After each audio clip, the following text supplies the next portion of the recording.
wabarakatuh.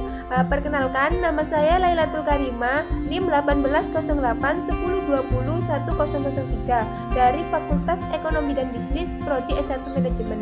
Tujuan saya membuat video ini adalah untuk tugas pengganti UAS kewirausahaan, yang mana materi yang akan saya sampaikan tentang pendanaan non-konvensional atau financial engineering. Apa sih pendanaan non-konvensional itu? Pendanaan non-konvensional pasti sudah tidak asing lagi terdengar, terlebih untuk orang-orang yang bekerja di bidang keuangan. Di beberapa negara, perusahaan-perusahaan telah menerapkan financial engineering ini untuk menganalisis perusahaannya. Pada kenyataannya, di luar sumber-sumber yang bersifat konvensional tersebut masih banyak jenis sumber-sumber yang bersifat non-konvensional yang berpotensi untuk dikembangkan. Selanjutnya, saya akan menjelaskan apa sih pengertian dari pendanaan non-konvensional atau sering juga disebut dengan financial engineering. Sumber non-konvensional merupakan sumber dana yang didapat dari kerjasama antar pemerintah dengan pihak swasta atau dengan melibatkan masyarakat. Melibatkan masyarakat yang dimaksud adalah dengan memanfaatkan swadaya masyarakat. Setelah kita mengetahui apa pengertian dari pendanaan non-konvensional atau financial engineering ini, maka selanjutnya saya akan menjelaskan tentang sumber-sumber pendanaan non-konvensional ini. Sumber yang pertama yaitu sumber pembiayaan melalui pendapatan. Pendapatan adalah seluruh penerimaan baik berupa uang maupun berupa barang yang berasal dari pihak lain maupun hasil industri yang dinilai atas dasar sejumlah uang dari harta yang berlaku saat itu. Nah, pendanaan merupakan sumber penghasilan seseorang untuk memenuhi kebutuhan sehari-hari dan sangat penting. Artinya bagi kelangsungan hidup dan penghidupan seseorang secara langsung maupun tidak langsung. Pendapatan sangat berpengaruh bagi kelangsungan suatu usaha.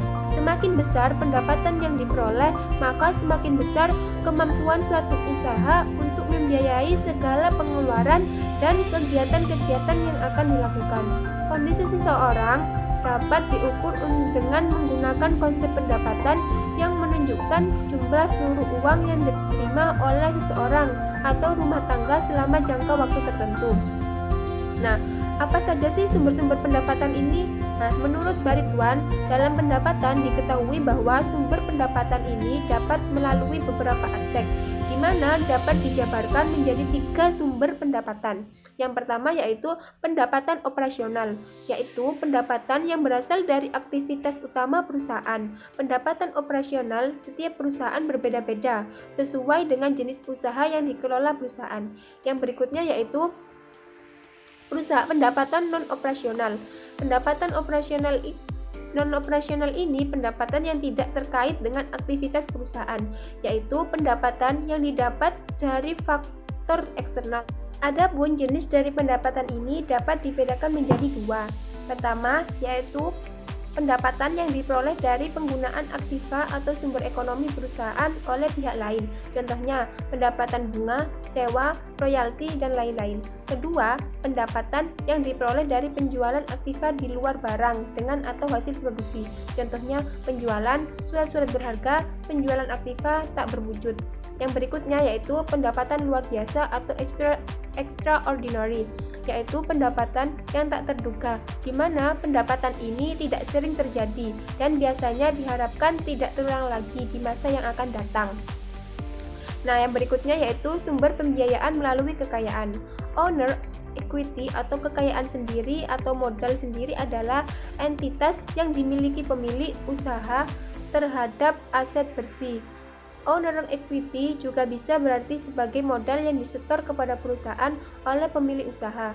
Oleh karena itu, tak jarang owner equity disebut dengan investasi yang dilakukan oleh pemilik perusahaan, sehingga perusahaan mampu bekerja secara produktif.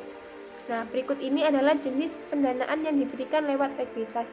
Yang pertama yaitu saldo laba ditahan.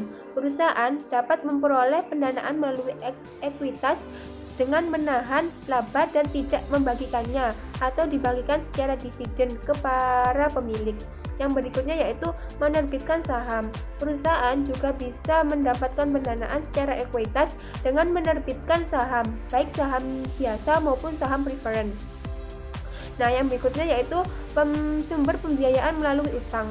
Menurut Munawir tahun 2004, pengertian utang ialah segala kewajiban yang perusahaan pada pihak lain yang belum terpenuhi, di mana utang tersebut menjadi modal atau sumber dan bagi perusahaan dari kreditur. Metode pendanaan yang menggunakan utang umumnya digunakan antara lain pinjaman dari lembaga keuangan. Perusahaan mendapatkan dari lembaga keuangan seperti bank komersial atau lembaga keuangan lainnya. Ketika mengajukan pinjaman, biasanya peminjam harus memberikan secara terperinci rencana keuangan yang menyebutkan proyeksi pendapatan dan beban di masa depan. Hal tersebut akan digunakan oleh pihak pemberi dana pinjaman sebagai penilaian kelayakan yang biasanya dilihat dari beberapa faktor seperti rencana penggunaan dana, kondisi keuangan perusahaan, dan jaminan yang bisa digunakan untuk mendukung pinjaman. Yang berikutnya yaitu menerbitkan obligasi. Perusahaan besar bisa memperoleh sumber dana dari menerbitkan obligasi yang dimiliki, yaitu ekuitas utang jangka panjang yang dibeli oleh para investor. Beberapa perusahaan lebih memilih mencari pinjaman dengan cara ini karena suku bunganya yang bisa menjadi lebih rendah. Yang berikutnya yaitu menerbitkan surat berharga. Beberapa perusahaan juga memilih menerbitkan surat berharga, commercial paper, yaitu sekuritas untuk jangka pendek yang biasanya diterbitkan saat kondisi keuangan perusahaan dalam keadaan baik. Waktu jatuh tempo normal antara 3 dan 6 bulan. Contohnya seperti wesel dan account payable, utang dagang. Hal berikutnya yang akan saya jelaskan yaitu tentang instrumen-instrumen dari financial engineering ini. Yang pertama yaitu option. Option adalah sebuah kontrak antara dua pihak yang memberikan hak kepada pembeli untuk membeli atau menjual sejumlah underlying aset pada harga tertentu yang ditentukan sekarang untuk transaksi yang akan terjadi di masa yang akan datang. Alasan seseorang melakukan perdagangan option yaitu untuk manajemen risiko dan keuntungan operasional. Yang berikutnya yaitu future. Mekanisme perdagangan future melibatkan pihak intermediasi antara pembeli dengan penjual yang dikenal dengan sebutan clearinghouse. Beberapa peranan dari clearinghouse yaitu yang pertama, sebagai intermediary atau perantara antara pihak pembeli dengan penjual. Yang berikutnya yaitu menjamin ekspor risiko dengan mensyaratkan initial margin, maintenance margin, dan market-to-market accounting. Yang berikutnya yaitu forward contract. Transaksi forward adalah suatu transaksi atau kontrak pembelian atau penjualan suatu valuta asing lawan valuta asing lainnya pada tanggal valuta asing di masa yang akan datang dengan rate atau harga yang ditentukan sekarang pada tanggal kontrak. Transaksi forward dapat dilakukan untuk jangka waktu 1 minggu sampai dengan 1 tahun. Mekanisme transaksi forward yaitu di pasar over the counter. Perdagangan forward harus memenuhi dokumentasi legal yang dikenal dalam bentuk master agreement yang ditandatangani oleh semua pihak yang terlibat dalam perdagangan forward tersebut. Adapun master agreement tersebut disediakan oleh International Swap dan Derivatives of Association. Yang berikutnya yaitu swap. Alasan untuk melakukan swap yang utama adalah transaksi ini akan menimbulkan biaya karena dengan melakukan perjanjian swap si pemegang swap holder akan menerima cash flow yang diinginkan tanpa harus memiliki aset yang menghasilkan cash flow tersebut. Terdapat 3 jenis swap yang terkenal yaitu equity swap. Pertukaran cash flow antara pemegang saham berupa dividen dengan cash flow pemegang obligasi berupa pendapatan bunga. Yang berikutnya yaitu interest rate swap. Pertukaran cash flow antara pemegang obligasi dengan cash flow berupa pendapatan bunga tetap dengan pemegang obligasi yang dimiliki cash flow berupa tingkat bunga bebas mengambang. Yang terakhir yaitu currency swap, pertukaran cash flow antara pemegang mata uang yang berbeda-beda. Berikutnya yaitu orang-orang yang perlu memahami pendanaan usaha non-konvensional. Yang pertama yaitu pelaku bisnis atau pemilik bisnis. Yang kedua, seorang direktur. Yang ketiga, komisaris perusahaan. Dan yang keempat adalah seorang direktur keuangan. Yang berikutnya yaitu peran financial engineering dalam meningkatkan nilai perusahaan.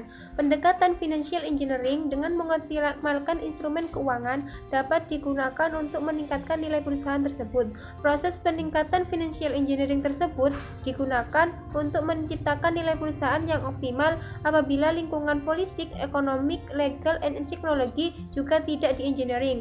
Nilai perusahaan dapat meningkat jika kondisi good corporate dapat diwujudkan dalam lingkungan perusahaan tersebut. Ada beberapa hal yang dapat dilakukan oleh perusahaan untuk meningkatkan nilai perusahaan, yakni sebagai berikut. Yang pertama yaitu political will, law enforcement, dan leadership ditingkatkan secara konsisten dan sustainable. Kondisi ini secara mutlak dilakukan untuk menciptakan the company value creation pada perusahaan tersebut. Pendekatan financial engineering perlu tindakan kreatif, inovatif, dan integratif dari dewan direksi perusahaan tersebut.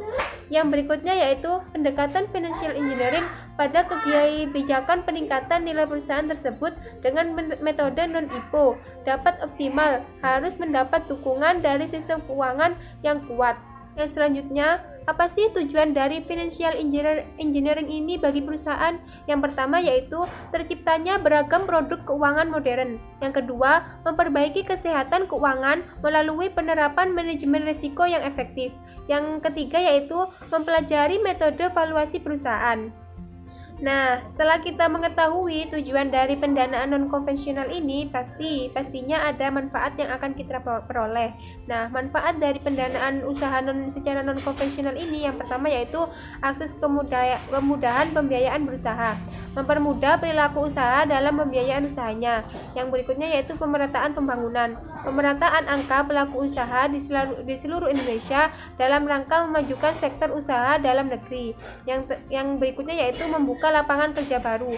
Penerimaan dana dari pemerintah dan swasta maupun masyarakat sendiri ini dapat digunakan sebagai pembiayaan proyek pembangunan kepentingan publik yang bernilai ekonomis bagi masyarakat. Dengan demikian akan membuka lapangan kerja baru. Nah, yang selanjutnya saya akan menjelaskan kelebihan dan kekurangan dari pendanaan non-konvensional. Yang pertama yaitu ada obligasi. Nah, pastinya setiap usaha itu pasti ada kekurangan dan kelebihan.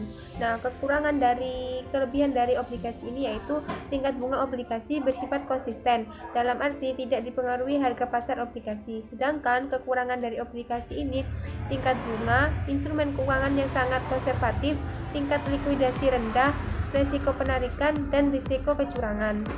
Yang berikutnya yaitu ada linkage. Kelebihan dari linkage ini adalah kebijakan pemerintah berupa perbandingan untuk pembangunan perumahan rumah mewah menengah sederhana yaitu 1:3:6. Hal tersebut dapat diartikan bahwa setiap membangun satu rumah mewah maka harus membangun 3 rumah menengah dan 6 rumah sederhana. Hal ini bisa membantu pemerintah untuk menyediakan tempat tinggal bagi seluruh masyarakatnya. Yang berikutnya yaitu kekurangan dari linkage ini adalah pada aspek peraturan yang tersebar dalam berbagai aturan dan khusus bagi lembaga keuangan syariah terdapat pula kendala berkaitan dengan kesesuaian dengan ketentuan syariah. Yang selanjutnya yaitu ada public-private partnership.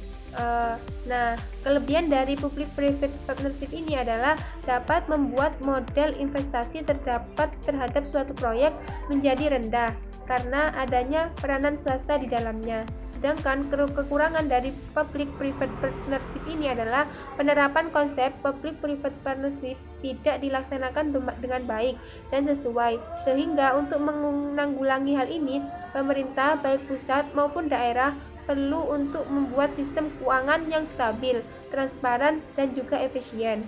Nah, yang selanjutnya yaitu contoh kasus dari pendanaan non-konvensional ini. Contoh sederhananya dari pembiayaan non-konvensional ini adalah program Corporate Social Responsibility atau CSR yang wajib dimiliki oleh setiap perusahaan yang ada di Indonesia. Terdapat beberapa perusahaan yang memberikan perbaikan ataupun pembangunan infrastruktur di wilayah sekitar perusahaannya. Hal tersebut dapat membantu meringankan beban pemerintah setempat untuk biaya pengembangan infrastruktur di daerahnya.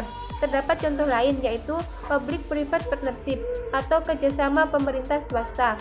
Dengan adanya KPS ini, pemerintah tidak perlu menanggung seluruh biaya pembangunan suatu proyek biaya. Pembangunan proyek tersebut lebih dititik beratkan kepada pihak swasta. Selain KPS dan KPS dan CSR yang dapat dimanfaatkan untuk pengembangan pembangunan di Indonesia, ada dua jenis pembiayaan dan konvensional linkage. Salah satu contoh linkage ini adalah pembiayaan pemerintah berupa perbandingan untuk pembangunan perumahan rumah mewah menengah sederhana, yaitu 1:3 dan banding 6. Hal tersebut dapat diartikan bahwa setiap membangun satu rumah mewah, maka harus membangun 3 rumah menengah dan 6 rumah sederhana. Hal ini bisa membantu pemerintah untuk menyiapkan tempat tinggal bagi seluruh masyarakatnya. Pemaparan materi sudah saya sampaikan dalam video ini. Kurang lebihnya saya mengucapkan mohon maaf dan terima kasih. Wassalamualaikum warahmatullahi wabarakatuh.